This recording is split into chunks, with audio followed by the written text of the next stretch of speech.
안녕하세요. 오늘도 사연 살롱을 찾아주셔서 감사합니다. 올해 6학년 1반이 된 여성이에요. 학창시절 문학소녀였던 저는 한때 소설가가 되는 게 꿈이었어요. 책을 좋아해서 밤마다 아버지한테 전기세 나간다, 불 꺼라! 이 소리를 밥 먹듯 들으며 살았죠. 그랬던 제가 마지막으로 소설책을 잡아본 게 언젠지 기억도 안 날 정도로 생활에 찌들어 살게 된 건 남편을 떠나보낸 32 겨울부터였어요. 고등학교 수학 교사였던 남편은 제 고2 때 담임 선생님이기도 했어요. 교사가 되고 처음 부임한 학교가 제가 다니던 여고였고 저희 반이 남편이 처음 담임을 맡았던 반이었죠. 남편은 학생들한테 인기가 좋았어요. 젊고 잘생긴 데다 총각이었으니까요. 남편 책상에는 늘 편지와 선물들로 가득했고 그 중에는 제 것도 있었죠. 저 역시 남편을 짝사랑한 소녀 중 하나였거든요. 하지만 선생과 제자의 사랑은 금기였기에 마음을 드러낸 적은 없어요. 가슴에 품은 사랑이었죠. 그러다 남편을 이성으로 만나 사귀게 된 건 졸업하고 2년이 지나서였어요. 고등학교를 졸업하고 동사무소에서 일하던 저는 예비군 훈련 통지서 문제로 동사무소를 찾아온 남편과 재회를 하게 되었어요. 저를 먼저 알아본 건 남편이었어요. 선자, 양선자 맞지? 야, 이런 데서 다시 만나게 되네. 난 네가 책을 좋아해서 글 쓰는 일을 하지 않을까 했는데 여기 있었구나. 아무튼 반갑다. 남편은 오랜만에 만난 김에 맛있는 걸 사주겠다며 퇴근 후 보자고 했어요. 그래서 남편을 따라 중국집에 가서 짜장면과 탕수육을 먹게 되었죠. 짝사랑했던 남자 앞에서 짜장면을 먹으려니 여간 고역이 아니더라고요. 조심히 먹는다고 하는데도 짜장면 양념이 자꾸 입가에 묻는 바람에 신경이 쓰여서 입으로 들어가는지 코로 들어가는지 모르겠더라고요. 그런 내 마음도 모르고 남편은 어찌나 맛있게 먹던지 입가에 시꺼먼 양념이 잔뜩 묻었지 뭐예요. 꼭 아이처럼요. 학생 때는 어렵게만 보이던 남편은 교복을 벗고 밖에서 만나고 보니 그저 평범한 20대 후반 남자일 뿐이었어요. 그 모습을 보니 그 또한 좋더라고요. 그날 이후 남편은 퇴근 시간에 맞춰 종종 동사무소로 저를 찾아왔어요. 그럴 때마다 남편 손에는 자신이 대학 시절 읽었던 교양서적들과 현대문학 작품집 등이 들려 있었죠. 책을 좋아하는 저를 위해 어렵게 구해온 것들이었어요. 때때로 다이제스티브라는 잡지에 실린 글들을 복사해 오기도 했어요. 내 옆자리 국어 선생님이 보는 잡지인데 좋은 글귀들이 많더라고. 그래서 복사해 왔어. 시간 날 때 읽어보면 도움이 될 거야. 소설가가 되는 게 꿈이랬지? 글을 쓰려면 많은 경험도 필요하지만 좋은 글도 많이 읽어둬야 하거든. 지금은 비록 동사무소에서 일하고 있지만 혹시 아니? 신춘문예에 당선돼서 소설가로 변신할지? 그러니 현실에 안주하지 말고 꿈을 이루기 위해 작은 것부터 노력해봐. 내가 옆에서 도와줄 테니까. 남편의 그 말은 제 가슴에 큰 울림이 되었어요. 여자는 그저 남편 그늘에서 살림 잘하고 자식들 잘 키우면 그만이라던 제 아버지와는 전혀 달랐으니까요. 이런 남자라면 단칸방에서 평생을 살아도 행복하겠다는 생각이 들더군요. 하지만 시간이 지나도 관계는 진전이 없었어요. 그러다 연인도 사제지간도 아닌 어중간한 상태로 1년 정도 지나던 어느 날이었죠. 선을 보신다고요? 고향에서 부모님이 하도 닥달을 하셔서 그렇게 됐어. 남편의 말에 하늘이 무너지는 것 같았어요. 하지만 그렇다고 화를 낼 수도 없었죠. 당시만 해도 우리는 아무 사이도 아니었으니까요. 그래서 좋은 분 만나시길 바란다고 말하곤 급하게 자리에서 일어났죠. 그랬더니 진심이니? 이대로 내가 다른 여자 만나서 결혼해도 후회 안 하겠어? 정말 그래도 돼? 남편의 말에 그만 울컥했어요. 솔직히 내 마음을 전하고 사귀자고 해볼까? 아니야. 그랬다가 거절당하면 앞으로는 얼굴도 못 보게 될 거야. 그 짧은 시간에 수없이 갈등을 했고, 그러다 결국 결정을 내렸죠. 후회하고 살기보단 시련이 낫다고요. 당연히 안 괜찮죠. 그렇다고 제가 뭘 어쩌겠어요. 우리가 사귀는 사이도 아닌데. 나한테 질투할 권리가 있냐고요. 비겁해요. 모든 걸 나한테 떠넘기고. 어렵게 시작한 저의 고백은 급기야 남편에 대한 서운함으로 번졌어요. 그런 제 모습에 남편은 안도하더군요. 남편 입장에선 제자였던 제게 고백을 하는 게 쉽지 않았던 모양이에요. 그러던 와중에 부모님의 결혼 독촉이 거세지니 본인도 초조했던 거였죠. 그래서 일부러 제게 맞선을 본다는 얘기를 꺼낸 거였어요. 과정이야 어쨌든 그 일로 남편과 저는 본격적으로 사귀게 되었어요. 그리고 2년 정도 연애를 하다가 결혼을 하게 되었고요. 여고 동창들은 제가 자신들의 첫사랑과 결혼한다니 다들 놀라는 눈치였어요. 그건 동료 교사들도 마찬가지였죠. 제자가 하루아침에 동료 교사의 아내가 되었으니 왜 안 그렇겠어요? 그런 주변의 시선들이 부담스러워 우리는 서울로 이사를 결심했어요. 난생 처음 와보는 서울은 제게 있어 말 그대로 별천지나 다름없더군요. 제 고향에선 본 적도 없는 백화점이 도시 곳곳에 있었어요. 그뿐인가요? 애국가에 나오는 남산과 서울 어느 방향에서도 볼 수 있는 남산타워를 실제로 보니 신기하더라고요. 하지만 서울살이가 좋기만 한 건 아니었어요. 교사의 박봉으로 살기엔 물가도 높고 인심도 야박했거든요. 가족도 친구도 하나 없는 곳에서 제가 믿고 의지할 사람은 오직 남편뿐이었죠. 그래서 전보다 더 남편한테 기대고 살았는지도 모르겠네요. 서울로 이사를 오고 얼마 뒤 저는 첫애를 낳았어요. 아들이었죠. 그동안 저를 탐탁치 않게 여기시던 시부모님도 손자를 낳았다고 하자 그제야 며느리 대접을 해주셨어요. 하지만 그만큼 참견도 많아졌죠.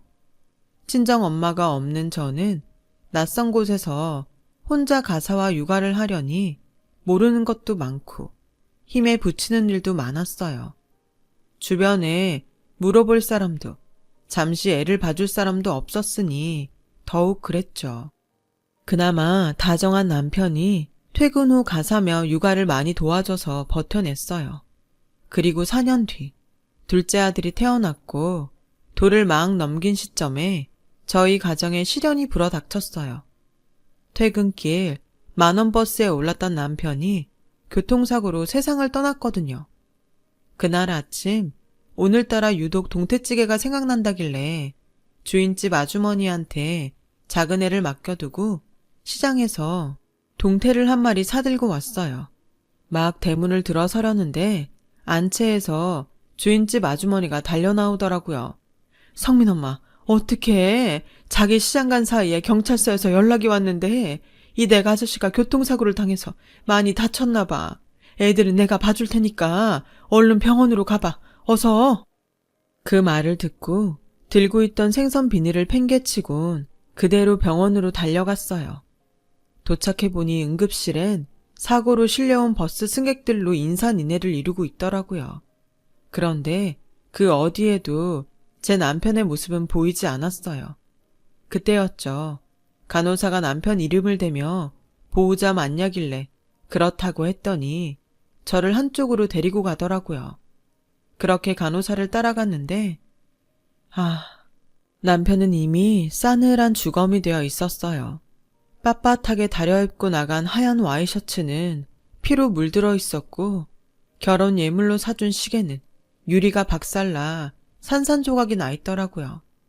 제가 남편의 얼굴을 확인하려고 남편 얼굴을 덮고 있는 흰 천을 들추려는데 간호사가 사체 훼손이 심하다며 말렸어요. 저는 차마 남편의 얼굴도 확인하지 못한 채 자리에 주저앉아 울다가 정신을 잃고 말았죠. 이후 무슨 정신으로 장례를 치렀는지 기억도 안 나요. 시어머님이 당신 아들 잡아먹었다며 머리채를 잡았던 것도 나중에 주인집 아주머니를 통해 전해 듣고 알았을 정도니까요.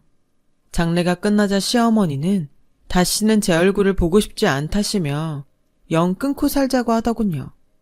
결혼하고 다음 해 아버지까지 세상을 떠나신 탓에 저는 주변에 비빌 언덕 하나 없이 두 아들과 함께 세상에 내던져졌어요. 하지만 슬퍼할 겨를도 없었죠. 5살 큰애와 젖먹이 애를 데리고 당장 먹고 살아야 했으니까요. 경력도 없고 기술도 없는 애 엄마를 받아줄 곳은 어디에도 없었어요. 그래서 궁여지책으로 했던 일이 학교 앞 떡볶이 장사였어요. 어린 애들을 옆에 끼고 있어야 해서 남의 집 일은 하기 힘들었거든요. 그나마 큰애가 국민학교에 들어가고부터는 파출 일도 다닐 수 있었죠. 엄마 대신 큰애가 지 동생을 보느라 고생 많았어요. 지도 어린데 동생까지 떠맡았으니 얼마나 힘들었겠어요. 둘째한테도 미안한 마음뿐이죠. 한창 엄마 손이 필요한 나이인데 제대로 돌봐주지 못했거든요.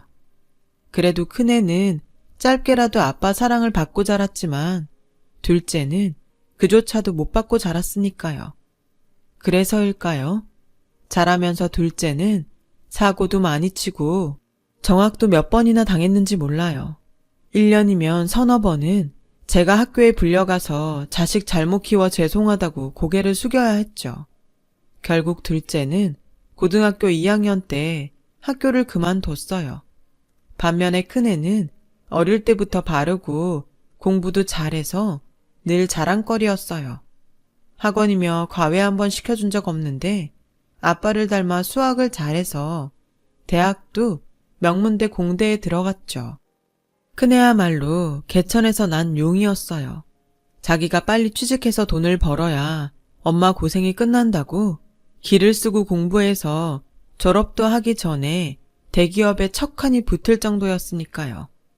둘째도 뒤늦게 정신을 차렸는지 카센터에 취직해 자동차 정비 기술을 배우기 시작했고 많지는 않지만 제게 생활비라고 손에 쥐어주곤 했어요. 영영 정신 못 차리고 살 줄 알았던 녀석이 제 밥벌이라도 하게 되니 저는 그걸로 됐다 싶더라고요. 그러다 지금은 자신과 비슷한 처지의 여자를 만나 살고 있어요. 결혼은 자신들이 돈을 모으면 그때 하겠다고 하더군요. 아직 혼인신고도 안 한 처지지만 저한테 살갑게 어머님이라고 부르며 며느리 노릇을 톡톡히 하고 있죠. 이렇게 아들 둘이 다 제 몫을 하고 살게 되니 이제 큰애만 제 짝을 찾아주면 부모된 도리는 다 하는 거다 생각하고 있답니다. 그래서 일도 줄이고 요즘엔 아는 형님 소개로 건물 청소 일을 다니고 있어요. 새벽 5시에 나가서 오후 3시까지 일을 하는데 중간에 점심시간이랑 쉬는 시간이 길어서 정작 일하는 시간은 6시간 정도에 불과해요. 건물주가 인심이 좋은지 월급도 인근에서 제일 높고 새 건물이라 일이 수월해서 다들 노리는 자리라더군요. 1층은 상가로 사용하고 2층부터 10층까지는 사무실과 오피스텔로 사용해서 청소도 쉬운 편이에요. 주 5일 근무에 월차 1번, 빨간 날은 다 쉬니 얼마나 좋은지 몰라요. 게다가 4대 보험까지 되고요. 지금까지 다니던 직장 중 최고였죠. 그런데 이 좋은 직장 때문에 아들과 갈등을 빚게 될 줄 누가 알았겠어요. 사건의 시작은 큰아들이 결혼할 여자가 생겼다며 집에 데려오기로 하고부터였어요. 맏며느리 드릴 생각에 신이 나서 전날부터 대접할 음식을 준비하고 집 안팎으로 청소까지 싹 해놓았죠. 상까지 차려놓고 애들을 기다리는데 그런데 오기로 한 시간이 지나도록 소식이 없지 뭐예요. 그래서 집 앞에 나가봤는데 글쎄 골목에서 큰애랑 웬 여자가 말다툼을 하고 있더라고요. 기가 막혀. 자기네 집이 어려운 건 알고 있었지만 이런 산동네 판잣집에 사는 줄은 정말 몰랐어. 더럽고 냄새나서 잠시도 이 동네에 있고 싶지 않아. 그냥 날 잡아서 밖에서 보면 안 돼? 이런 집에서 만든 음식 나 못 먹어. 아, 비위 약한 거 자기도 알잖아. 그럼 밥은 안 먹더라도 엄마한테 인사라도 드리고 나오자. 여기까지 왔는데 어떻게 그냥 돌아가? 음식 다 차려놓고 기다리고 계실 텐데.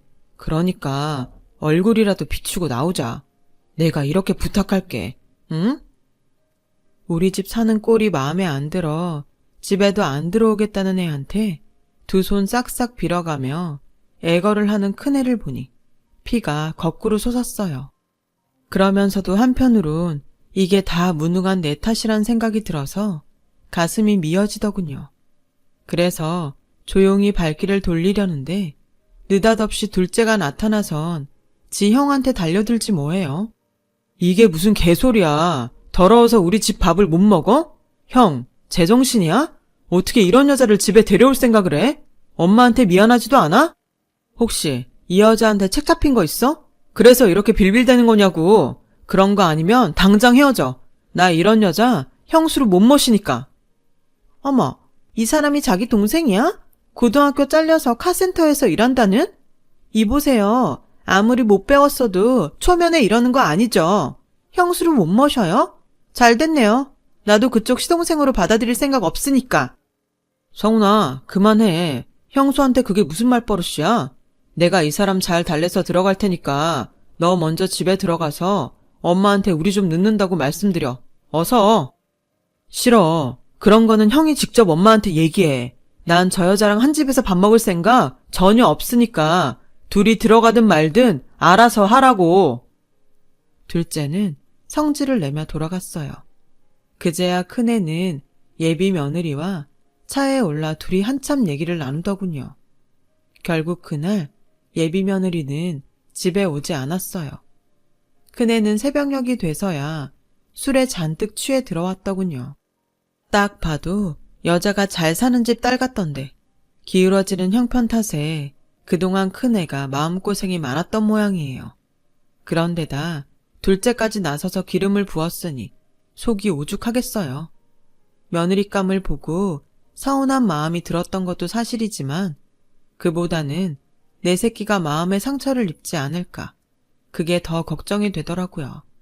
다음 날 출근해 보니 다들 며느리감에 대해 한마디씩 물었어요. 전날 며느리감이 집에 온다고 직장에 얘기를 했던 탓이었죠.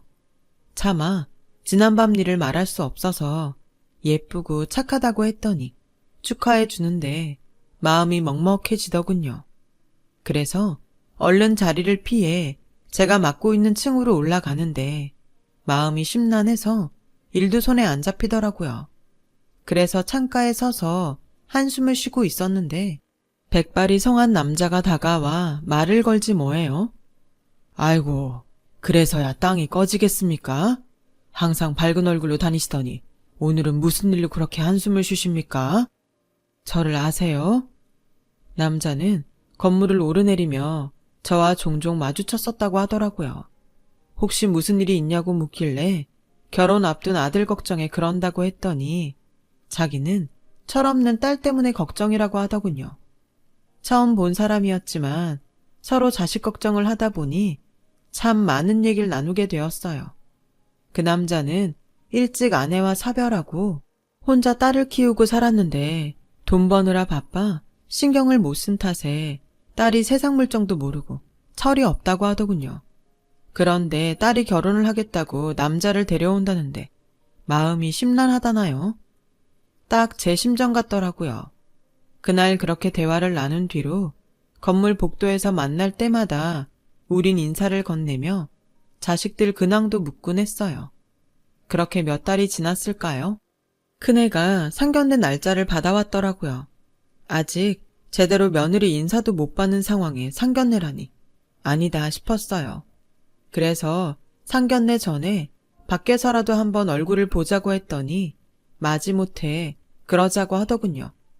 그래서 약속 당일 부랴부랴 일을 마치고 건물을 나서려는데 글쎄 예비 며느리가 아는 얼굴이랑 팔짱을 끼고 엘리베이터에서 나오지 뭡니까? 바로 일전의 백발 남자였어요. 그제야 철없는 딸이 있다는 말을 했던 게 떠오르더군요. 사돈 사무실이 있는 건물에 CM이가 청소부로 있다는 게 걸려서 나도 몰래 몸을 숨겼어요. 그런데 마침 건물로 들어오던 아들과 정면으로 마주쳤지 뭐예요. 그런데 그 순간 아들 녀석이 고개를 휙 돌리곤 절 외면하더라고요. 그리고는 예비 며느리랑 장인이 있는 쪽으로 달려갔어요. 장인한테 살갑게 인사를 하며 아들은 두 사람을 데리고 도망치듯 건물을 빠져나갔어요. 순간 온몸이 굳어서 한 발자국도 움직이지 못하겠더군요. 자식이 외면할 정도로 그렇게 내가 창피한 존재인 건가 싶어서 눈물이 나더라고요. 그래서 로비에 놓인 의자에 앉아 눈물을 훔치고 있었는데 아들이 왔더라고요. 조금 전의 일을 사과하려나 보다 싶어 얼른 눈물을 닦아냈는데 글쎄, 엄마, 청소일 한다는 데가 여기야? 아, 정말 나한테 왜 이래? 설마 아버님하고 안면 있는 건 아니지? 말해봐. 서로 얼굴 아냐고. 큰애는 엄마한테 상처 준 것보다 처가에 창피하다는 게 먼저였어요. 그래, 아는 사이다. 자식들 얘기도 나눌 만큼 아주 잘 아는 사이야. 됐냐? 제 말에 아들은 세상을 다 잃은 것처럼 실망하는 표정이었어요. 그리고 오늘 식사 약속은 취소하자며 터덜터덜 돌아가더군요. 그리고 다음 날 아들이 점심시간에 제가 일하는 건물로 찾아왔어요. 사람들 눈을 피해 비상구 계단으로 저를 끌고 간 아들은 단단히 결심한 표정으로 그러더군요. 엄마, 화정이랑 얘기해봤는데 아무래도 이번 상견례는 안 하는 게 나을 것 같아. 아버님한테 엄마가 여기서 일하는 거 들키면 내 입장이 곤란하거든. 그리고 일단 여기 일 그만둬. 장인 건물에서 엄마가 청소부로 일하는 거 밝혀지면 곤란하니까 오늘 당장 그만둔다고 해. 알았지? 그러게 왜 이런 구질구질한 일을 하고 다니고 그래. 쪽팔리게. 뭐? 쪽팔려? 네가 모르는 모양인데 이 직장이 지금껏 엄마가 일했던 곳 중에서 제일 좋은 직장이야. 그동안 엄마는 더한 일도 하면서 너 대학 공부까지 시켰어. 그런데 이제와 이런 엄마가 쪽팔려? 남의 집 식모살이에 길거리에서 떡볶이 팔아 번 돈 받았을 땐 안 쪽팔리고 엄마도 외면하고 건물주 사위 되려니까 이제 와서 이 엄마가 하는 일이 그렇게 창피해? 여기 청소부로 일하는 건 그렇게 창피하다고? 에라이 썩을 놈아. 내가 이런 꼴 보자고 그동안 그 수모를 당하면서도 너 뒷바라지 한 줄 알아? 돈 많은 처가에 들어가는 게 네 엄마보다도 더 중요한 거냐고. 그런 거라면 이참에 아예 인연 끊자. 나 창피하다는 아들 나도 싫다.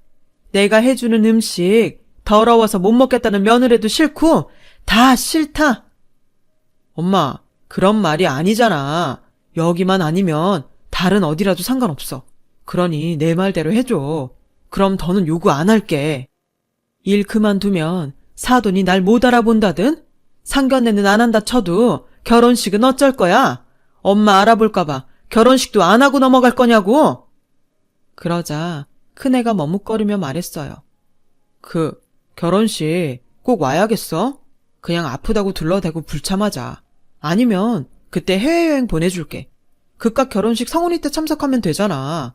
결혼식이 뭐 대수인가? 그때였어요. 위층에서 발소리가 들리더니 사돈이 걸어 내려왔어요. 자네 그걸 말이라고 하는가? 내 딸년도 정신머리가 없지만 자네도 제정신은 아니구만. 자네 키우느라 손에 지문이 닳도록 일한 부모한테 그게 할 소린가? 명문대 나와 대기업에 다니면 뭐하나? 인성이 화장실 쓰레기통보다 더러운데 이 결혼 없던 걸로 하세. 아버님, 그게 무슨 말씀이세요? 전 단지 아버님이랑 엄마가 서로 불편하실까봐 마주치지 않는 게 좋을 것 같아서 그런 겁니다. 다른 뜻은 없었어요. 가난한 부모 창피해 결혼식도 오지 말라는 사람이 나중에 나 돈 떨어지면 나 몰라라 안 한다고 어떻게 보장하나. 난 자네 같은 달면 삼키고 쓰면 베는 인간은 내 집에 들이고 싶지 않아. 그리고 고용주로서 자네 어머님처럼 근면성실한 사람은 절대 내보낼 생각이 없네. 그러니 불편한 자네가 결혼을 포기하면 될 일이야. 더는 말하기 싫으니 그만 돌아가게. 그 말을 남기곤 건물 안으로 들어갔어요. 그러자 아들이 저를 잡고 장인 좀 설득해달라고 사정하더군요. 이 결혼 못하면 자긴 끝이라고요. 재력 있는 장인 덕에 회사에서 겨우 어깨에 힘주게 됐는데 이마저도 놓치면 자긴 인생 패배자로 살아야 된다고 말이죠. 그 모습을 보니 가만히 있을 수가 없었어요. 그래서 처음으로 아들 뺨을 쳤어요. 이놈아, 정신 차려. 이 인간이 인간 노릇을 못하는데 남의 돈으로 처바른다고 뭐가 달라져? 인생의 패배자? 지금 네 모습이 바로 인생의 패배자 모습이다. 돈 앞에서 부모도 버리고 자존심도 버리고 오로지 허세와 탐욕으로만 들들 끓는 네가 바로 인생의 패배자야. 난 그런 놈한테는 더는 먹이고 입히며 부모 노릇할 생각 없다. 그러니 잘난 너 혼자 잘 먹고 잘 살아. 다시는 내 집에 발들일 생각 말고 내 말 알아듣겠어? 그제야 큰애는 자기가 잘못했다며 두 손 싹싹 빌었지만 그걸로 화가 풀리지는 않았어요. 믿었던 아들한테 배신감이 너무 컸으니까요. 언제까지고 내 배 아파 낳은 자식과 등지고 살 수는 없겠지만 그래도 큰애가 인간다운 인간이 될 때까지는 부모 노릇을 파업할 생각입니다. 그래야 나중에 하늘에 가서도 남편한테 덜 미안할 것 같거든요. 지금까지 제 사연을 들어주셔서 감사합니다. 여러분은 부디 자식과 그런 일 없이 행복한 가정 꾸리시길 바랍니다. 여러분, 사연 댓글에 응원과 현명한 조언 부탁드려요. 좋아요와 구독은 저에게 큰 힘이 됩니다. 오늘도 좋은 일 가득하세요.